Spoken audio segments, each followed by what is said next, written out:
pada pagi ini saya akan menyampaikan firman Tuhan dengan judul Perang Israel versus Iran. Apakah akan memicu perang dunia ketiga? Saudara-saudara, tanggal 13 April 2024 yang lalu, Iran menyerang Israel dengan tiba-tiba, dengan 300 rudal, drone, misil dan sebagainya. Lalu karena tindakan tersebut 19 April 2024 Israel balik menyerang Iran. Pertanyaannya, bisakah ini memicu perang dunia ketiga jika Iran didukung oleh Rusia, oleh Turki, negara-negara Arab yang ada, sedangkan Amerika disupport oleh, sedangkan Israel didukung oleh Amerika dan juga banyak koalisinya. Saudara-saudara, sebelum kita membahas lebih jauh tentang perang ini, saya mau menjelaskan terlebih dahulu tentang siapakah Iran itu sebetulnya. Sebelum tahun 1935, negara Iran itu disebut Persia, saudara. Dan tentang Persia ini ada beberapa catatan Alkitab yang kita juga perlu ketahui. Yang pertama, Kekaisaran Persia itu didirikan oleh Kores Agung atau Cyrus tahun 550 sebelum Masehi. Jadi 6 abad sebelum Yesus lahir. Dia adalah raja kafir yang dipakai Tuhan untuk memulangkan Israel yang pernah ditawan oleh Babel selama 70 tahun dan membangun kembali bait Allah di Yerusalem. Kita tahu Babilonia yang dipimpin oleh Nebukadnezar pernah menawan Israel 70 tahun.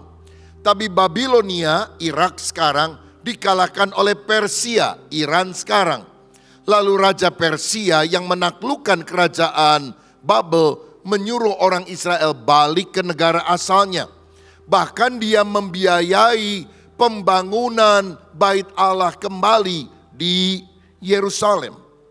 Saudara-saudara, itu dicatat dalam Esra 1 ayat 1 sampai 3.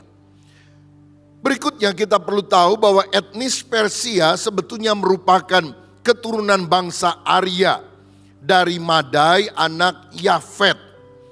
Dari Kejadian 10 ayat yang kedua. Dan dari Yafet inilah muncul bangsa Eropa yang kebanyakan tinggi berkulit putih. Kita tahu dunia pernah dibinasakan oleh air bah. Allah menyelamatkan Nabi Nuh dan 3 orang anaknya, Sem, Ham, dan Yafet. Dan dari 3 orang anak ini menyebarlah seluruh manusia yang ada di dunia. Dari Yafet muncul keturunan Eropa, di mana orang Persia juga berasal. Ini berbeda dengan bangsa Israel dan bangsa Arab yang merupakan keturunan Sem. Karena itu mereka disebut sebagai bangsa Semitik. Beda juga dengan bangsa Afrika yang berkulit hitam yang merupakan keturunan daripada Ham. Bangsa Arya ini kemudian menjadi 2 bangsa besar, Persia dan Media. Dalam perkembangannya mereka kemudian bercampur dengan bangsa setempat yang adalah bangsa Elam yang merupakan keturunan Sem. Kejadian 10 ayat 22 mencatat itu. Dan pada masa kini mereka ada di Iran bagian selatan. Nah saudara-saudara, pada waktu Israel membalas serangan Iran, maka kota yang diserang namanya Isfahan. Isfahan itu adalah sebuah kota yang ada di Iran selatan. Kota dengan arsitektur indah, sudah beratus-ratus, beribu-ribu tahun ada di sana dan banyak dikunjungi oleh para turis. Jadi kota di Iran yang paling banyak pelancong datang adalah Isfahan ini. Jadi kenapa Isfahan bukan Teheran, ibu kota Iran yang diserang? Karena rupanya ini merupakan pusat pembuatan senjata termasuk drone, nuklir dan sebagainya. Menarik sekali, kota Isfahan pada abad ke-16 pernah menjadi ibu kota Persia. Kalau saudara lihat gambar di atas sebelah kanan, itu adalah lukisan wajah daripada Raja Cyrus Agung atau Kores. Ini diambil dari pahatan batu ukiran yang melukiskan wajah itu lalu digambar. Bagian tengah ini adalah kuburan yang ada di Iran yang merupakan kuburan Raja Kores. Dan yang ketiga ini bukti sejarah luar biasa sekarang disimpan di British Museum di London tentang prasasti bagaimana Raja Kores ini menyuruh orang-orang yang ditawan termasuk Israel kembali ke negara asalnya dan membangun kuil atau bait Allah dengan pembiayaan dari raja. Jadi saya percaya begini, orang yang katanya nggak kenal Tuhan, bangsa kafir, raja kafir, di tangan Tuhan bisa dipakai untuk mendatangkan berkat bagi orang percaya. Sebab bagi Allah tidak ada yang mustahil. Nah saudara-saudara, selanjutnya kita lihat, tadi kita tahu bahwa bangsa Persia ini campur dengan bangsa Elam yang tinggal di sana. Nah Elam itu siapa? Elam ini adalah keturunan daripada Sem, anaknya Nuh. Lalu kemudian dia punya anak namanya Susan. Susan ini kemudian menjadi nama ibu kota kerajaan Elam. Dan menarik sekali dalam catatan Alkitab, baik Daniel, Esther, dan Nehemia ternyata pernah tinggal di Susan. Ada Puri Susan, ada benteng Susan, kota Susan. Pada zaman modern ini kota Susan disebut sebagai kota Susa. Ada di Iran, daerah selatan. Dan luar biasanya di kota Susa ini di Iran ada kuburan Daniel. Daniel siapa? Daniel yang dicatat dalam Alkitab yang pernah dimasukin ke dalam gua singa. Kalau saudara lihat gambar di bagian bawah ini adalah tempat yang diyakini merupakan kuburan daripada Nabi Daniel. Dan bagian atas itu dalamnya, interiornya tentang kuburan Daniel. Mosaiknya agak mirip dengan arsitektur Islam karena Persia atau Iran sekarang dari abad pertengahan banyak dikuasai oleh kekafilahan Islam. Tapi sebetulnya Daniel sendiri bukan orang Islam dan bukan orang Persia. Saudara tahu Daniel orang apa? Yahudi, saudara. Dan agamanya apa? Yudaisme, bukan Kristen juga. Karena Kristen waktu itu belum lahir sebagai agama. Jadi dia orang Yahudi berdoa setiap hari 3 kali menghadap atau kiblatnya ke arah Yerusalem.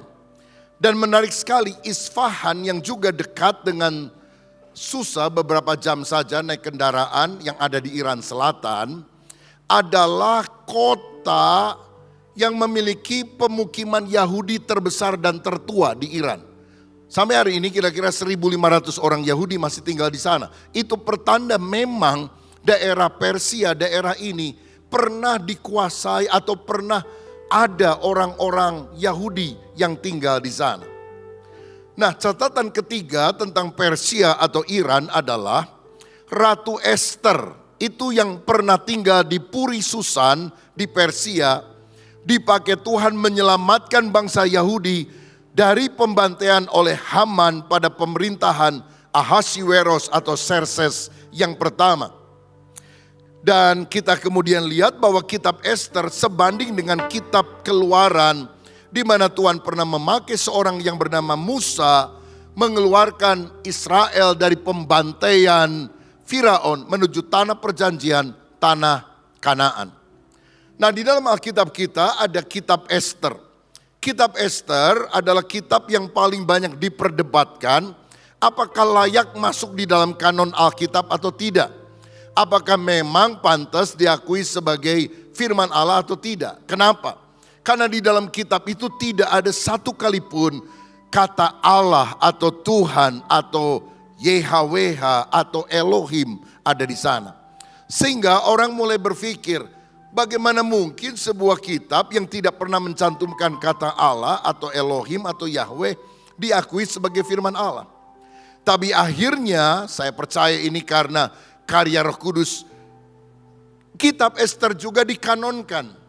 diakui sebagai firman Allah. 66 kitab di dalam Alkitab, Kejadian sampai Wahyu termasuk Ester. Kenapa? Karena sebetulnya walaupun istilah Yahweh tidak disebutkan, karya Yahweh, karya Elohim, karya Tuhan Allah yang begitu dahsyat, nyata dalam kesenyapan kerjanya. Sebab kalau kitab Keluaran kita tahu bersama, Israel hampir dibantai oleh Firaun di Mesir, dikeluarkan oleh Tuhan melalui Musa, persis sama. Yahudi juga pernah mau dibantai, bukan di Mesir tapi di Persia. Dikeluarkan oleh Allah atau dibatalkan rencana pembantaian itu melalui seorang ratu bernama Esther. Jadi Keluaran dan Esther itu punya nilai historis yang luar biasa karena sejajar menceritakan bagaimana penyelamatan Allah kepada bangsa pilihan Allah, Israel. Nah saudara-saudara, memang hubungan antara Iran dan Israel atau Persia dan Israel tepatnya pasang surut. Tetapi sejak tahun 1979 ketika Ayatullah Khomeini menggulingkan kerajaan yang dipimpin oleh Shah Reza Pahlavi dengan revolusinya, maka dia menjadikan Iran sebagai Republik Islam. Dan sejak itu Iran memusuhi Israel dan visinya adalah menghapus Israel dari peta dunia. Tapi bagaimanapun juga ada relasi antara Israel dan Persia. Dan yang keempat yang saudara mungkin ingat adalah pada waktu Yesus lahir ada orang Majus dari timur. Matius 2 ayat yang ke-1. Melihat bintang di langit. Mereka adalah ahli astronomi, farmasi, penasihat raja. Dan banyak orang yakin bahwa mereka berasal dari Persia dan datang ke Yerusalem, lalu kemudian pergi ke Bethlehem untuk menyembah Yesus dan memberikan persembahan berupa emas, kemenyan, dan mur. Jadi menarik sekali ya secara historis apa yang terjadi pada masa kini dengan Israel dan Iran ternyata sudah ada sejarahnya di dalam Alkitab. Nah saudara-saudara, kenapa mereka perang? Sebab Alkitab menunjukkan bahwa perang merupakan tanda daripada akhir zaman. Matius 24 ayat 6 dan 7 berkata, kamu akan mendengar deru perang atau kabar-kabar tentang perang. Namun berawas-awaslah, jangan kamu gelisah, sebab semuanya itu harus terjadi, tetapi itu belum kesudahannya. Sebab bangsa akan bangkit melawan bangsa dan kerajaan melawan kerajaan. Akan ada kelaparan dan gempa bumi di berbagai tempat. Sekarang seringkali kita mengalami gempa bumi. Minggu yang lalu Bandung juga mengalami goncangan gempa bumi kan, setengah 12 malam. Kelaparan mulai menghantui banyak negara.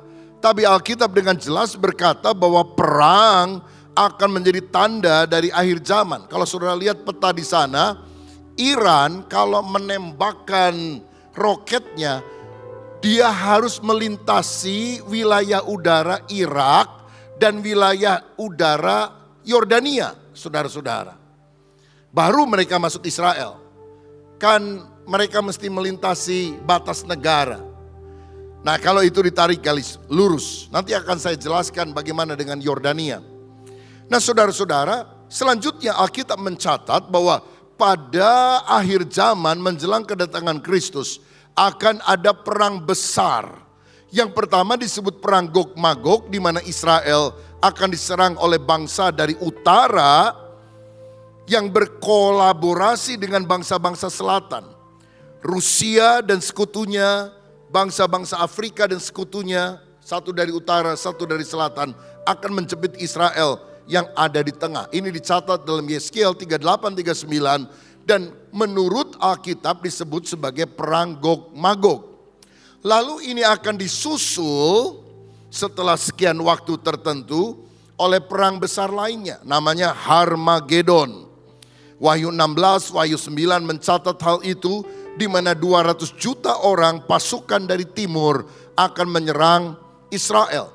Jadi akan ada konflik antara barat dan timur menjepit Israel. Sebelumnya utara dan selatan. Kalau utara, selatan, barat, timur, perang, itu namanya perang apa? Perang dunia ketiga. Jadi Alkitab sudah menubuatkan perang besar terakhir, perang dunia ketiga yang disebut sebagai perang Gog Magog dan perang Harmagedon. Apakah itu akan terjadi setelah perang Iran dan Israel ini? Kita berdoa supaya Tuhan masih memberikan masa anugerah sehingga lebih banyak orang-orang yang masih mendengar Injil dan bertobat sebelum perang-perang besar itu terjadi. Jadi kita berdoa buat perdamaian dunia. Saya tahu pada akhirnya akan ada perang besar. Tetapi pada masa hidup kita berdoalah supaya masa anugerah itu masih ada. Supaya ini tidak meledak langsung pada perang dunia ketiga. Nah, tapi saya akan jelaskan dua perang besar ini supaya saudara paham. Yang pertama saya jelaskan perang Gog Magog. Baca Yeskiel 38 ayat 1 sampai 6. Begini firman Tuhan. Yeskiel 38 ayat 1 sampai 6. Datanglah firman Tuhan kepadaku, hai anak manusia, tunjukkanlah mukamu kepada Gog di tanah Magog, yaitu Raja Agung negeri Meseh dan Tubal. Jadi kita lihat saudara, ada yang dijuluki Gog, tinggalnya di Magog, dia juga Raja Agung di Meseh dan Tubal. Nah, kata Raja Agung itu berasal dari kata Ibrani Ros. Dan Ros itu mengacu pada Rus atau Rusia. Jadi saudara, ada pemimpin Rusia yang akan menyerang Israel. Apakah Vladimir Putin? Saya nggak tahu saudara sekalian. Pokoknya Alkitab bilang ada Raja Agung dari Rusia akan menyerang Israel. Magog, Meseh dan juga Tubal itu nama negara-negara bekas Uni Soviet dulu. Seperti Kazakhstan, Uzbekistan, Azerbaijan dan sebagainya. Lalu dikatakan ayat yang ketiga, dan katakanlah beginilah firman Tuhan Allah, lihat aku akan menjadi lawanmu hai Gog, Raja Agung di negeri Meseh dan Tubal. Aku akan menarik engkau dengan mengenakan kelikir pada rahangmu dan membawa engkau keluar beserta seluruh tentaramu, yaitu pasukan berkuda semuanya berpakaian lengkap, satu kumpulan orang banyak dengan perisai besar dan kecil dan semua berpedang di tangannya. Jadi tangan Tuhan akan menarik mereka dengan kelikir semacam pengait sehingga mereka keluar dari negaranya dan berperang melawan Israel. Lalu siapa yang merupakan koalisi atau sekutunya? Ayat 5. Orang Persia. Siapa itu Persia? Siapa Persia? Saya sudah jelaskan tadi. Iran akan berkolaborasi dengan Rusia. Ethiopia atau Kus di dalam Alkitab. Ethiopia kan di Afrika, saudara.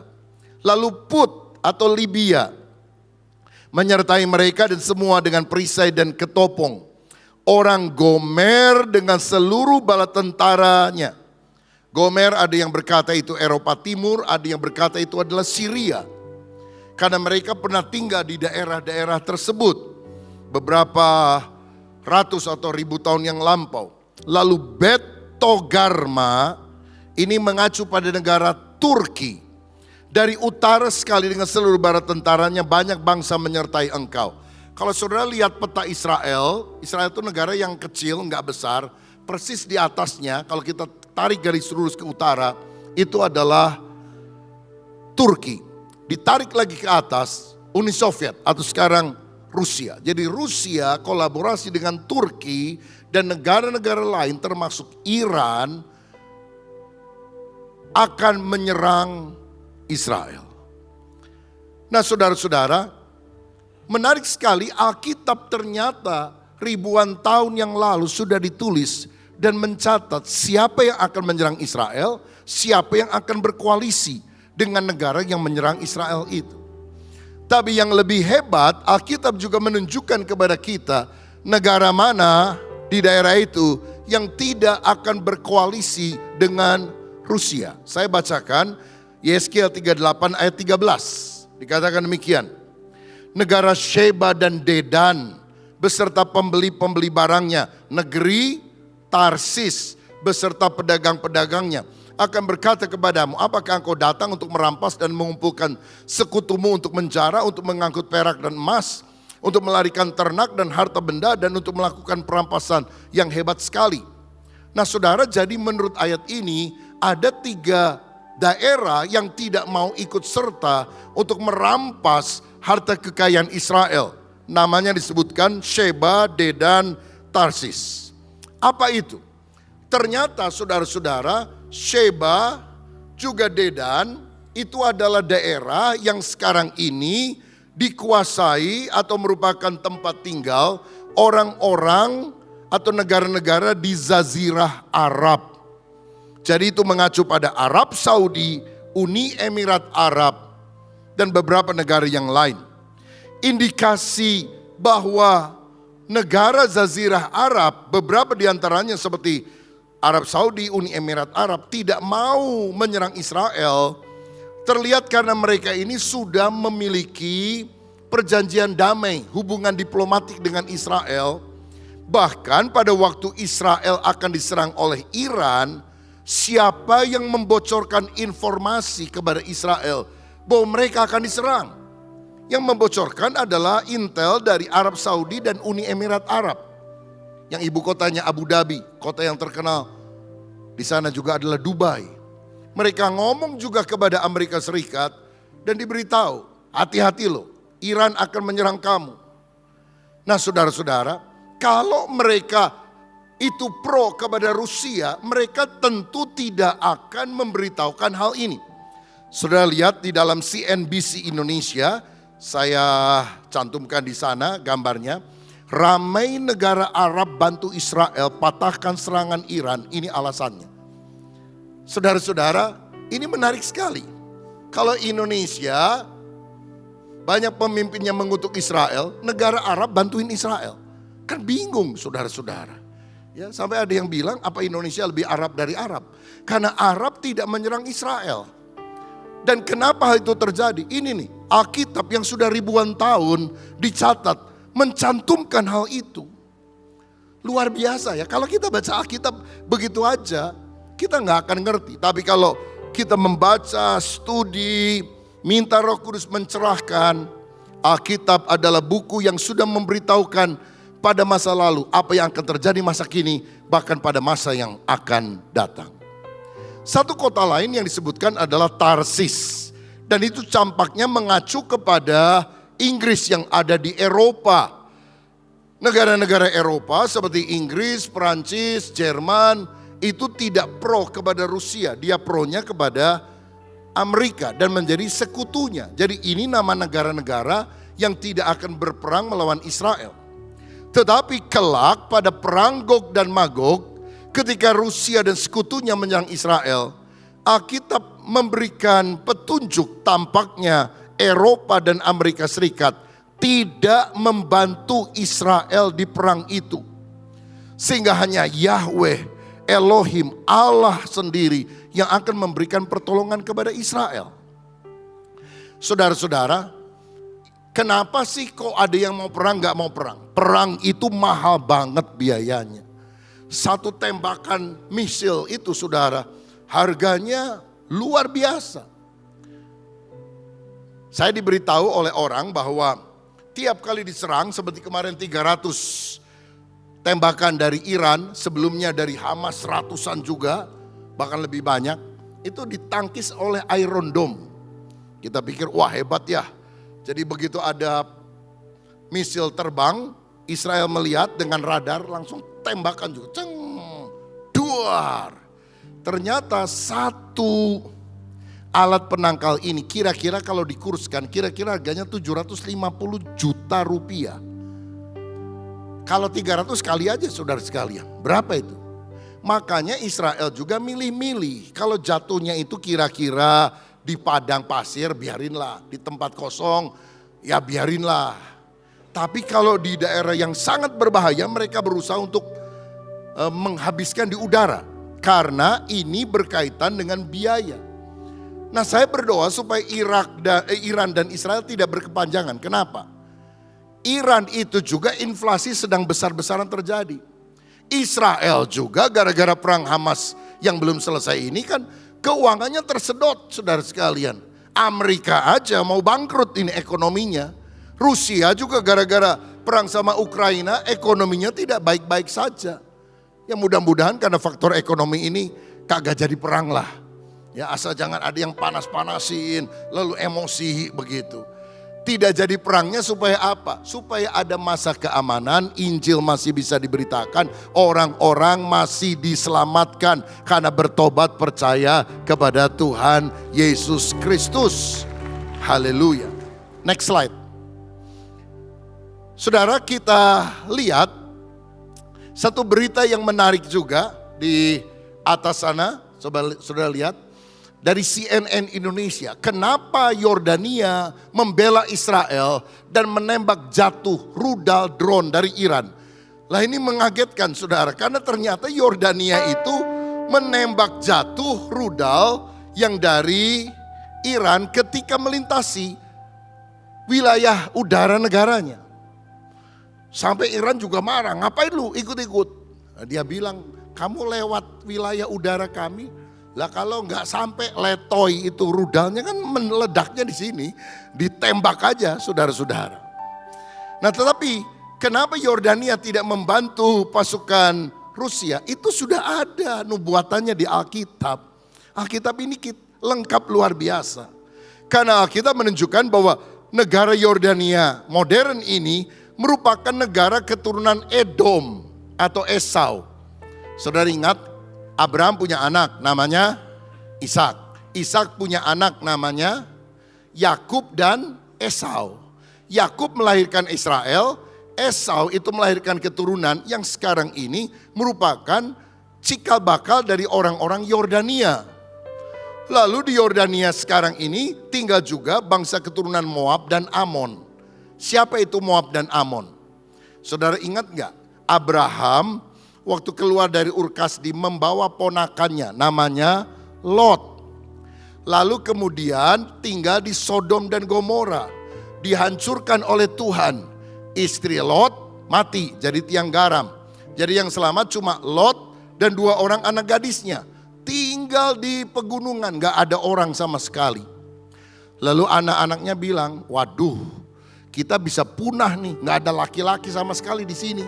Lalu adik kakak mulai ngomong, kita bikin mabok aja bapak kita. Lalu kita bersetubuh dengan dia supaya kita punya keturunan. Jadi dalam kondisi mabok, Lot itu bersetubuh dengan kedua orang anaknya. Punya anak lagi namanya Amon dan Moab. Jadi Amon dan Moab anaknya Lot, tapi juga cucunya Lot. Jadi Amon dan Moab bisa panggil papa kepada Lot, tapi bisa panggil engkong atau eyang atau kakek kepada Lot.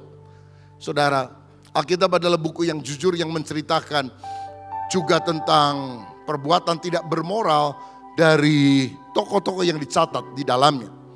Tapi yang jelas Yordania adalah negara yang dulu keturunan Edom, Esau, Moab dan Amon.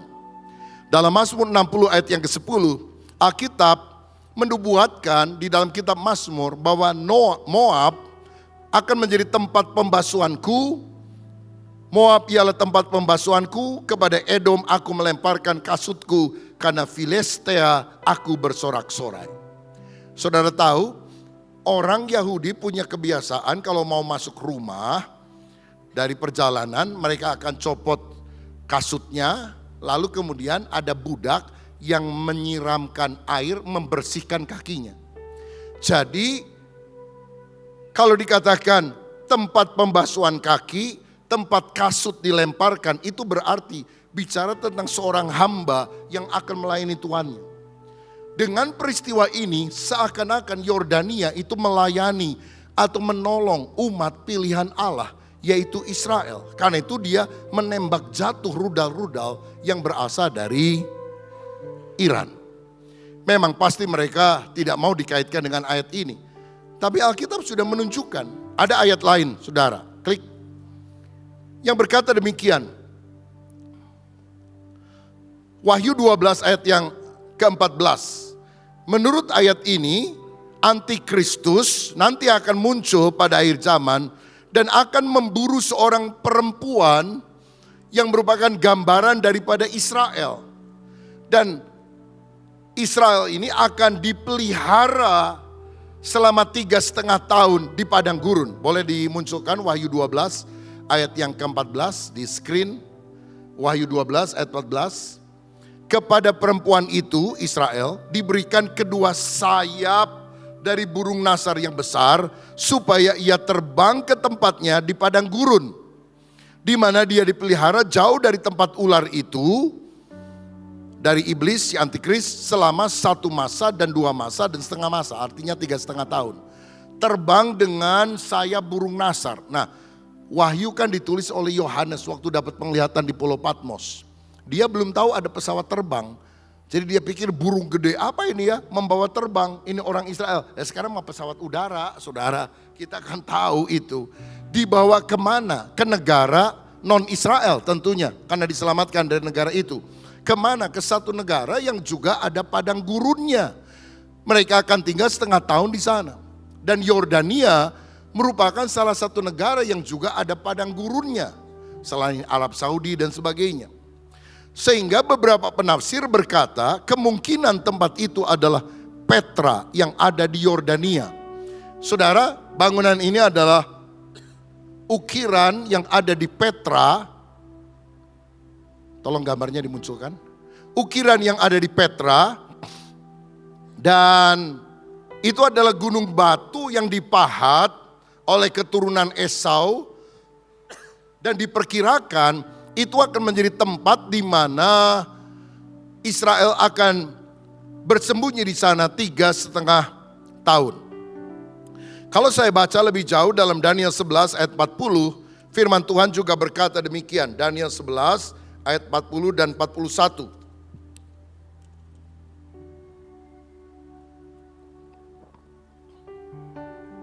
Tetapi pada akhir zaman raja negeri selatan akan berperang melawan dia, dan raja negeri utara akan menyerbunya dengan kereta dan orang berkuda dan dengan banyak kapal. Dan dia akan memasuki negeri-negeri dan menggenangi dan meliputi semuanya seperti air bah. 41. Juga tanah permai, maksudnya Israel, akan dimasukinya dan banyak orang akan jatuh, tetapi dari tangannya akan terluput tanah apa? Edom, tanah apa? Moab, dan bagian penting dari Bani Amon. Jadi nanti akan ada serbuan dari utara dan selatan, dan yang diserbu adalah tanah permai Israel. Tetapi yang tidak akan jatuh, akan luput Edom, Moab, Amon. Ini negara apa? Yordania. Yordania akan luput ketika antikris menyerang Israel. Saudara, para penafsir berkata bahwa apa yang dicatat dalam Daniel 11 ini sudah digenapi pada waktu Antiochus dari Yunani menyerang Israel sekian abad yang lampau. Namun ini akan terjadi lagi karena dalam penafsiran Alkitab ada yang disebut the law of double reference, hukum tafsiran ganda, bahwa apa yang pernah tergenapi pada masa lalu akan terjadi sekali lagi dalam skala yang lebih besar dan akan tergenapi pada masa kini. Dan itu akan terjadi pada masa pemerintahan Antikristus. Sekarang kita lihat, ketika Rusia dan sekutunya menyerang Israel, apa yang akan terjadi? Bisa dimunculkan gambar berikutnya? Klik. Saudara lihat, tribunnews.com. Rusia bantu Iran, Israel akan runtuh. Tribun juga, China dan Rusia bantu Iran, Israel membara. Artinya terbakar habis. Karena secara nalar logika manusia memang bakal habis. Saudara, gimana bisa kalau Iran dibantu Rusia, apalagi dibantu China? Habis nih Israel. Karena mereka dijepit.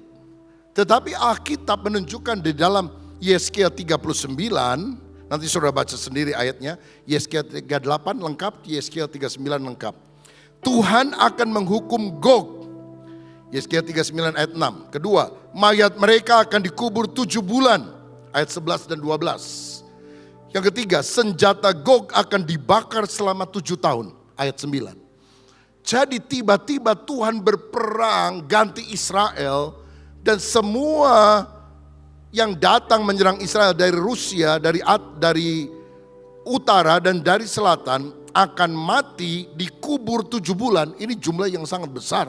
Kalau untuk menguburkan orang saja perlu 7 bulan. Dan senjata mereka akan dibakar 7 tahun baru habis. Nah, Israel akan menang bukan karena persenjatanya yang hebat. Juga bukan karena Amerika atau Eropa membantu mereka. Tapi Yahweh, Tuhan yang akan menolong Israel. Itu yang dicatat di dalam Alkitab. Jadi begini, saudara mau percaya kepada analis perang zaman ini yang memunculkan di media massa? Atau saudara mau pegang firman? Saya pegang firman. Walaupun secara logika nggak masuk akal, Israel kecil itu bakal menang. Alkitab sudah menubuatkan Tuhan yang akan menolong mereka. Israel itu kalau perang bukannya nggak pernah kalah. Saudara, Alkitab juga beberapa kali di zaman hakim-hakim mereka kalah tuh perang. Tapi kenapa kali ini atau yang akan datang mereka nggak akan kalah? Karena Tuhan yang akan menopang mereka. Walaupun pada waktu itu, pada waktu mereka diserbu dan sangat panik karena menurut persenjataan sulit untuk bisa bertahan, Tuhan menolong mereka dan waktu itu akan terjadi pertobatan 144.000 orang Israel yang dicatat dalam Wahyu 7. 12.000 kali 12 suku. 144.000 orang Yahudi bertobat. Ada yang mengartikan huruf ya, benar-benar 144.000. Saya lebih mengartikan simbolis. Tidak harus 144.000 dalam hitungan exactly, tetapi merupakan seluruh orang yang akan diselamatkan oleh Allah dari Israel akan bertobat. Percaya bahwa Mesias itu namanya adalah Yesus. Ini bangsa Israel itu bukan Kristen loh saudara. Lebih banyak Muslim di Israel daripada Kristen di Israel. Yang paling banyak Yudaisme. Karena nabi yang paling hebat menurut mereka bukan Isa tapi Musa. Tapi setelah dihajar dengan keras, mereka percaya bahwa Yesus adalah juru selamat. Dan Alkitab berkata kalau sisa Israel diselamatkan, itu tandanya gak lama lagi Yesus akan datang. Nah, setelah perang Gog Magog, ini akan disusul oleh perang berikutnya yang mungkin lebih terkenal istilahnya perang Harmagedon. Wahyu 16 ayat 12, dan malaikat ke-6 menumpahkan cawannya ke atas sungai besar, yaitu sungai Efrat. Lalu keringlah airnya supaya siaplah jalan bagi raja-raja yang datang dari sebelah timur. Selanjutnya ayat yang ke-16. Lalu ia mengumpulkan mereka di tempat yang dalam bahasa Ibrani disebut Harmagedon. Saudara-saudara, jadi perang Harmagedon ini pasukan dari timur akan menyerang. Dan kalau saudara lihat gambar di depan, ini diambil dari Gunung Karmel. Kita bisa melihat ada lembah datar dan ini adalah lembah Yizreel, lembah Yosafat menurut istilah Alkitab. Tapi ini dikenal juga dengan Harmagedon. Dan perang ini, Harmagedon, akan diawali oleh pemerintahan antikris selama 7 tahun, Daniel 9 ayat 27. Lalu Israel akan diserang oleh bangsa dari timur, 200 juta orang. Pasti China ikut, saudara. Sebab gak mungkin ada negara bisa kirim pasukan 200 juta kalau China gak ikut. Kalau China ikut mungkin Korea Utara, Kim Jong-un ikut juga, saudara. Indonesia gimana? Ini kurang jelas karena dari dulu kan Indonesia non-blok begitu, saudara. Jadi kan gak jelas ya. Indonesia itu bukan negara agama tapi juga bukan negara sekuler. Bukan agama, bukan sekuler. Karena itu ada yang bilang Indonesia negara bukan-bukan katanya.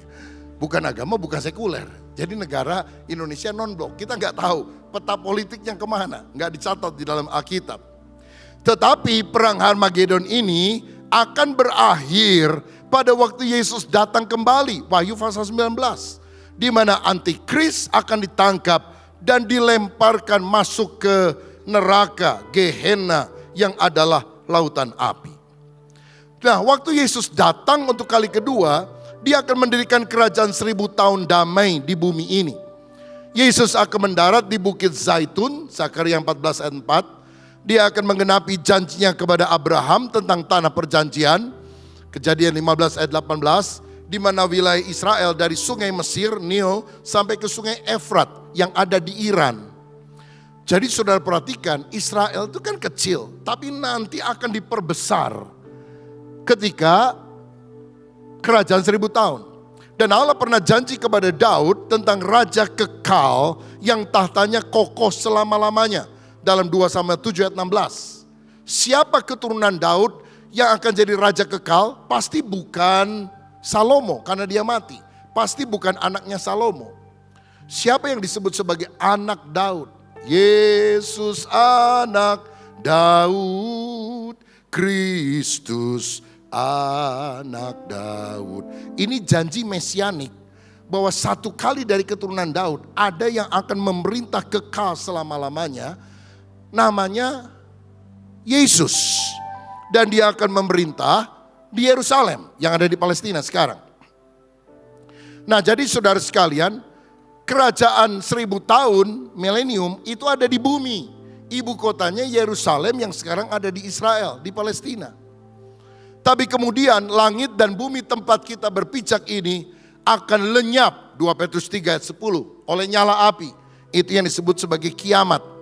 Lalu Tuhan akan menciptakan langit yang baru dan bumi yang baru.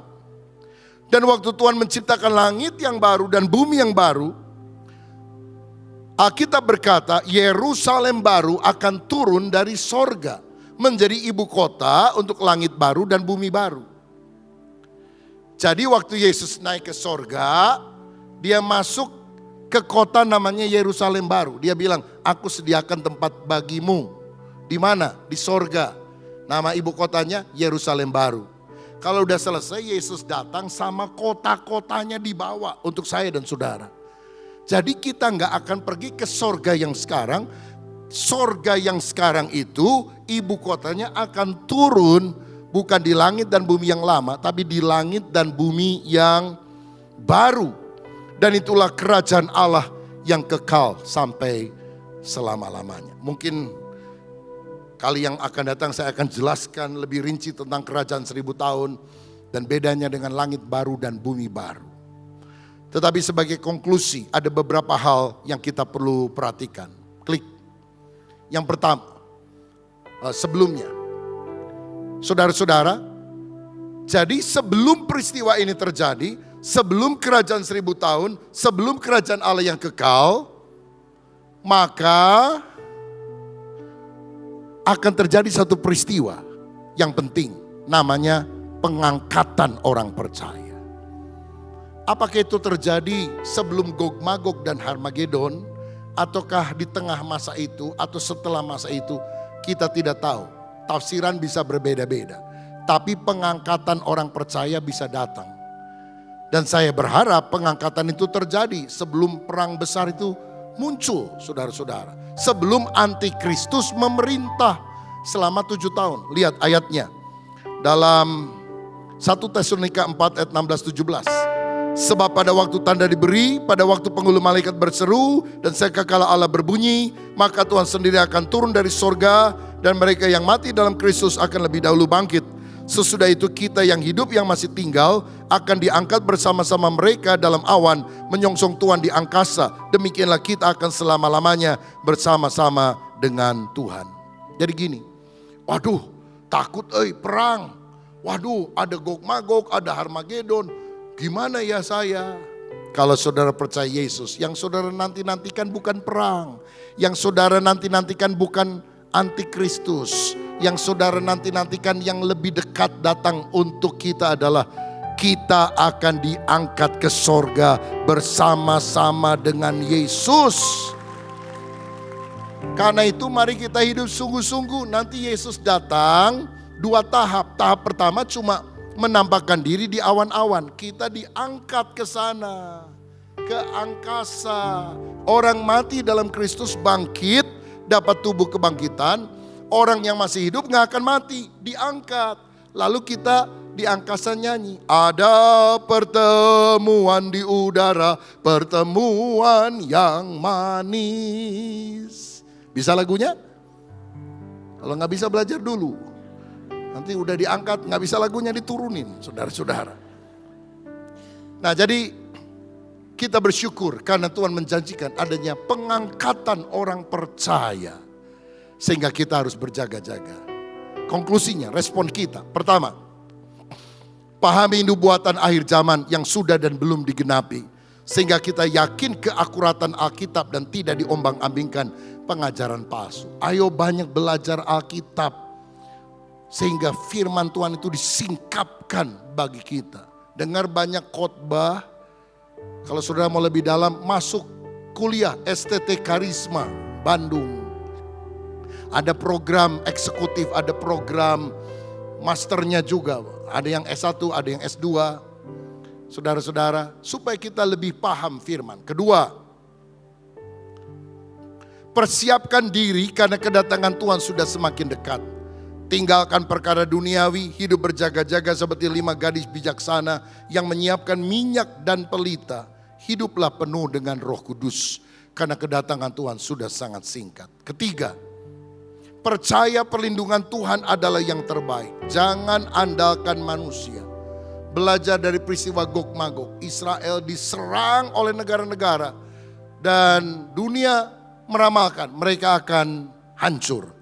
Tapi kalau Allah menjadi pembela, justru Tuhan akan memberikan kemenangan. Juga kepada saudara yang dan saya, perlindungan kita yang terbaik adalah Tuhan sendiri. Dan yang terakhir, yang keempat, perbanyak doa agar masa anugerah keselamatan masih diberikan dan kita makin giat memberitakan Injil. Doakan juga kesejahteraan Yerusalem sesuai Mazmur 122. Karena kalau Yerusalem perang, Yesus segera datang.